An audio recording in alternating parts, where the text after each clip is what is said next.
Of the 7 billion people on Earth, roughly 6 billion own a cell phone, which is pretty shocking given that only 4.5 billion have access to a working toilet.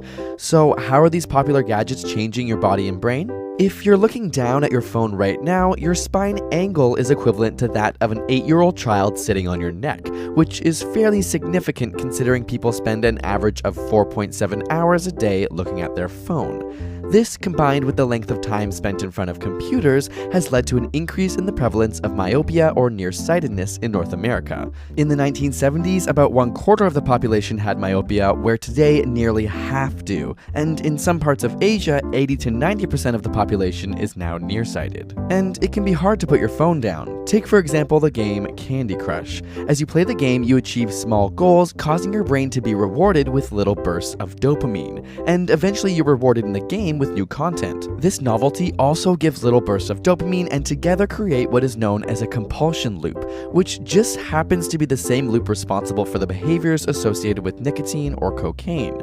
Our brains are hardwired to make us novelty seeking, and this is why apps on our phones are designed to constantly provide us with new content, making them hard to put down. As a result, 93% of young people aged 18 to 29 report using their smartphone as a tool to avoid boredom, as opposed to other activities like reading a book or engaging with people around them. This has created a new term, nomophobia, the fear or anxiety of being without your phone. We also see a change in brain patterns. Alpha rhythms are commonly associated with wakeful relaxation, like when your mind wanders off, whereas gamma waves are associated with conscious attentiveness. And experiments have shown that when a cell phone is transmitting, say during a phone call, the power of these alpha waves is significantly boosted, meaning phone transmissions can literally change the way your brain functions. Your smartphone can also disrupt your sleep. The screen emits a blue light which has been shown to alter our circadian rhythms, diminishing the time spent in deep sleep, which is linked to the development of diabetes, cancer, and obesity.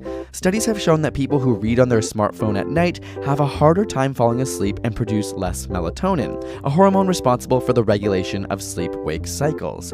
Harvard Medical School advises the last 2 to 3 hours before bed be technology-free, so pick up a book before bed instead. Of course, smartphones also completely change our ability to access information, most notably in poor and minority populations. 7% of Americans are entirely dependent on smartphones for their access to the internet. A 2014 study found that the majority of smartphone owners use their phone for online banking, to look up medical information, and searching for jobs. So while phones are in no way exclusively bad and have been part of a positive change in the world, there's no denying that they are changing us.